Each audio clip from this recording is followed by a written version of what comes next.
Hello good morning friends. ഇന്നത്തെ ചമ്മന്തിയിൽ പോയിനെ കഥ കേൾക്കണ്ടേ?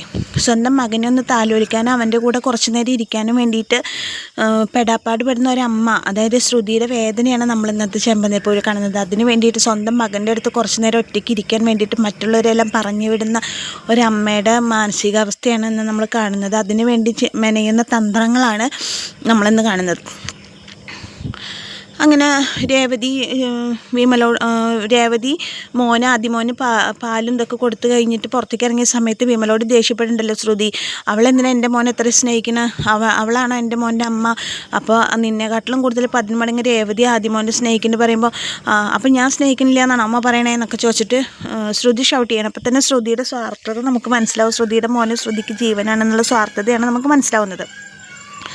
അത് കഴിഞ്ഞിട്ട് ശ്രുതി ഇങ്ങനെ വിചാരിക്കണം, മോനെ കുറച്ച് നേരം അടുത്തിരുത്താൻ എന്തെങ്കിലും ഒരു ഐഡിയ വേണം, എല്ലാവരും ഇവിടെ നിന്ന് പറഞ്ഞു ഇവിടെ എന്താ ചെയ്യാന്നൊക്കെ ഇങ്ങനെ ആലോചിച്ചിട്ട് മീരയെ വിളിച്ചിട്ട് മീര പറയാം, എന്താടി നിനക്ക് മാത്രം ഇങ്ങനെ, നിൻ്റെ ലൈഫിൽ എന്നും പ്രശ്നങ്ങളാണല്ലോ എന്നൊക്കെ പറയുമ്പോൾ ശ്രുതി പറയാം, എനിക്ക് പ്രശ്നങ്ങളൊന്നും ഉണ്ടായിരുന്നില്ല, ഇപ്പോൾ അച്ഛനെ പറ്റിയിട്ടൊന്നും ആൻറ്റി ചോദിക്കാറില്ല, ഞാനിപ്പോൾ സമാധാനമായിട്ട് വരികയായിരുന്നു.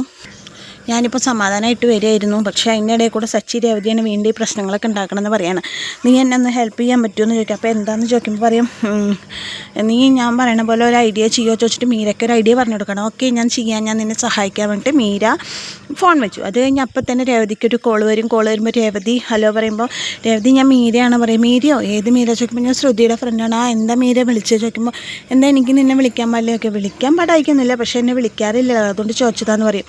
അപ്പോൾ എനിക്ക് പെട്ടെന്നൊരു പൂവിൻ്റെ മാലയുടെ ഓർഡർ ഉണ്ട്, എനിക്കതൊന്ന് എത്തിച്ചേരും. അയ്യോ ഞാൻ ഇന്ന് ലീവാണ്, ഇവിടെ ഒരു ആൻറ്റി മോനും വന്നിട്ടുണ്ട്, അപ്പോൾ അവനെ നോക്കാൻ വേണ്ടിയിട്ട് ഞാൻ ഇന്ന് ലീവാണ് പറയും. പ്ലീസ് രേവതിനെ മാത്രം വിശ്വാസമുള്ളതുകൊണ്ടാണ് ഞാൻ ഇത് ഏറ്റുപോയി എന്നൊക്കെ പറയുമ്പോൾ, ഒരു കാര്യം ചെയ്യാൻ ഞാൻ അമ്മോട് തരാൻ പറയാം. പറ്റില്ല രേവതി, അവർക്ക് രേവതിയുടെ മാല തന്നെ വേണമെന്ന് പറഞ്ഞിട്ടാണ് ഇരിക്കണത്. കാരണം സമൂഹ വിവാഹത്തിന് 500 മാല കെട്ടി വൈറലായതല്ലേ നീ, അപ്പോൾ നിൻ്റെ മാല തന്നെ വേണമെന്ന് പറഞ്ഞിട്ടാണ് ഇരിക്കുന്നത്. പ്ലീസ് രേവതി എങ്ങനെയെങ്കിലും ഒന്ന് എത്തിക്ക് രേവതി എന്നൊക്കെ പറഞ്ഞിട്ട് ഇങ്ങനെ മീര കെഞ്ചി പറയും പോലെ പറയണം.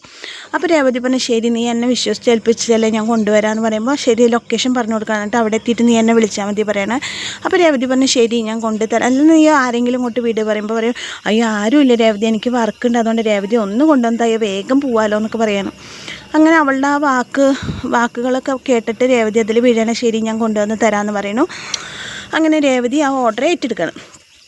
അത് കഴിഞ്ഞിട്ട് സച്ചി അവിടെ ഇങ്ങനെ നിൽക്കുന്ന സമയത്ത് രേവതി കവറും കൊണ്ട് പോകും. അപ്പോൾ രേവതി നീ എവിടേക്കാണ് പോകുന്നത് ചോദിക്കുമ്പോൾ, എനിക്കൊരു ഓർഡർ ഉണ്ട് കൊടുക്കാൻ പോകാമെന്ന് പറയും. അപ്പോൾ നീയല്ലേ ഇന്ന് ലീവാന്ന് പറഞ്ഞ് ചോദിക്കുമ്പോൾ പറയും, ഇത് അർജൻറ്റാണ്, എന്നെ വിശ്വസിച്ച് ഏൽപ്പിച്ചതാണ്. അപ്പോൾ ആർക്കാ ചോദിക്കുമ്പോൾ പറയും, ശ്രുതിയുടെ കൂട്ടുകാരിയില്ലേ മീര, അവൾക്കാ പറയുമ്പോൾ സച്ചി പറയണേ മീരയ്ക്കോ, അവളടുത്ത് ഉടായിപ്പോ എന്താ അവളിപ്പോൾ നിന്നെ വിളിക്കാൻ കാരണം എന്ന് ചോദിക്കുമ്പോൾ ഇതെല്ലാം കേട്ടിട്ട് ശ്രുതി ജനലിൻ്റെ മറവിൽ നിൽക്കുന്നുണ്ട്. അപ്പോൾ പറയും, രേവതി നിനക്കറിയില്ലേ പാർലറേട്ടത്തിയെ ഒരു ഉടായിപ്പാണ്, അതിൻ്റെ കൂടെ അവരുടെ കൂട്ടുകാർ ഉടായിപ്പാണ്, സൂക്ഷിക്കണം രേവതി, ഇതിലെന്തോ പന്തികേട് എനിക്ക് തോന്നുന്നുണ്ട് പറയാം. അപ്പോൾ രേവതി ഒരു സച്ചേട്ടൻ ഇങ്ങനെയൊന്നും നോക്കി നമുക്ക് ജീവിക്കാൻ പറ്റില്ല, സച്ചേട്ടൻ എല്ലാത്തിലും പന്തികേടുകൾ മാത്രമല്ലേ കാണുന്നുള്ളൂ, ഇങ്ങനെ നോക്കി നമ്മളെങ്ങനെ ജീവിക്കുക, സച്ചേട്ടനുള്ള ഫുഡ് ഞാൻ അവിടെ എടുത്ത് വെച്ചിട്ടുണ്ട്, വിമലാൻറ്റി കഴിച്ചോളും, ആദ്യമോന് ഞാൻ കൊടുത്തു, ഞാൻ പോയിട്ട് വരാമെന്ന് പറയണം. രേവതി പാർലറേട്ടത്തിയെ കെടിയാണ്, അതിലും വലിയ കെടിയാണ് അവരുടെ കൂട്ടുകാരി, പാർലറേട്ടത്തിയെ തന്നെ തീരെ വിശ്വസിക്കാൻ പറ്റില്ല, എന്തൊക്കെ ഉടായിപ്പത്തരണ്ട് അവരുടെ കയ്യിൽ, നീ സൂക്ഷിക്കണം, നീ അവിടെ എത്തിയ ഉടനെ ലൊക്കേഷൻ എനിക്ക് അയച്ചു തരണം, എന്തെങ്കിലും പ്രശ്നം ഉണ്ടെങ്കിൽ അപ്പം തന്നെ എന്നെ വിളിക്കണം. വിളിക്കുക സച്ചേട്ടാ പറയണം. അങ്ങനെ മനസ്സോട് കൂടിയിട്ട് രേവതിനെ സച്ചി യാത്രയാക്കാണ്. അത് കഴിഞ്ഞു രേവതി പോയി.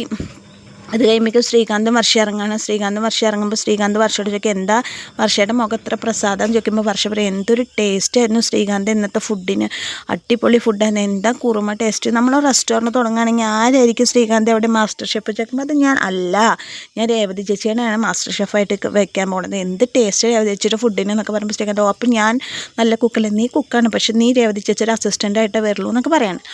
അപ്പോൾ ഇതൊക്കെ കേട്ടിട്ട് ശ്രുതിയോട് നിൽക്കുമ്പോൾ ശ്രുതി ചോദിക്കും, നിങ്ങളെന്താന്ന് ലേറ്റായി ചോദിക്കുമ്പോൾ, ലേറ്റ് ആയിട്ടില്ല ശ്രുതി ചേച്ചി, ഞങ്ങൾ ഈ സമയത്ത് തന്നെ പറയുന്നത്, വേഗം പൊക്കോ ട്രാഫിക് ബ്ലോക്ക് ആവും എന്നൊക്കെ പറയുമ്പോൾ ശരി പറഞ്ഞിട്ട് അവരെ ഇനി അവിടെ നിന്ന് ഓടിക്കാണ് ശ്രുതി. പിന്നെ അങ്കിളും ആൻറ്റി ഉണ്ട്.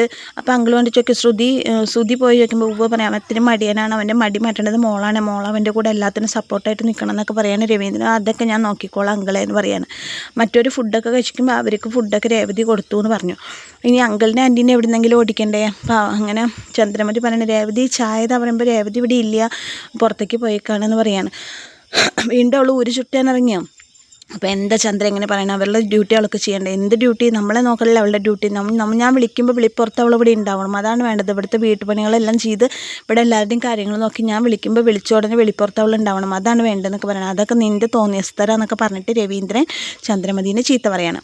അത് കഴിഞ്ഞിട്ട് നിനക്ക് ചായ വേണേൽ നീ ഇട്ട് കുടിക്കുക പറയുമ്പോൾ അങ്ങനെ ചന്ദ്രമതി ചായ ഇടാൻ വേണ്ടി അടുക്കളയിൽ കയറുമ്പോൾ പിന്നാലെ ശ്രുതിയും കയറിയിട്ട് പറയുകയാണ്. ശ്രുതിയോട് ചോദിക്കാനോ കാണുമ്പോൾ അവർ പോകാനുള്ള വല്ല പ്ലാനുകൊണ്ട് ചോദിക്കുമ്പോൾ ഇല്ല ആൻറ്റി എന്ന് പറയാണ്. ഞാൻ ഇപ്പോൾ ചെന്നിട്ട് അവരെപ്പോൾ പറഞ്ഞു വിടാം നാശങ്ങളെന്നൊക്കെ പറയുമ്പോൾ ശ്രുതിക്ക് അതൊക്കെ മനസ്സിൽ വല്ലാത്ത വേദനയായിട്ട് കൊള്ളുന്നുണ്ട്. പക്ഷേ ശ്രുതി അത് പുറമേ കാണിക്കുന്നില്ല.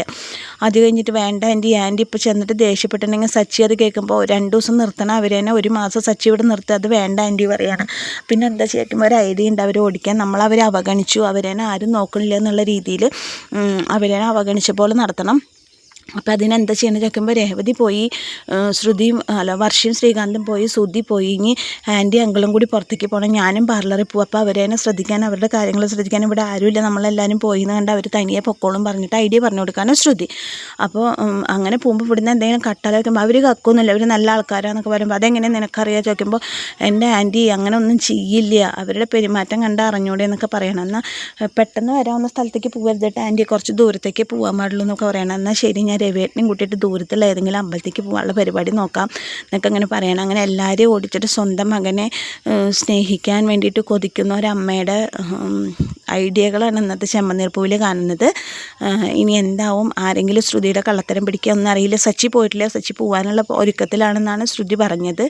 അപ്പോൾ എല്ലാവരുടെയും മുമ്പിൽ ശ്രുതിയുടെ കള്ളത്തരം പിടിക്കപ്പെടുമോ, ശ്രുതിയുടെ മോനാണെന്നുള്ള കാര്യം തിരിച്ചറിയുമോ എന്നുള്ള അതൊന്നും അടുത്ത എപ്പിസോഡുകളിൽ നമുക്ക് മനസ്സിലാവൂ. അപ്പോൾ എൻ്റെ കഥ കേട്ട് ഇഷ്ടമായ കൂട്ടുകാരെൻ്റെ ചാനലൊന്ന് ലൈക്ക് ചെയ്യുക, ഷെയർ ചെയ്യുക, സബ്സ്ക്രൈബ് ചെയ്യുക. താങ്ക്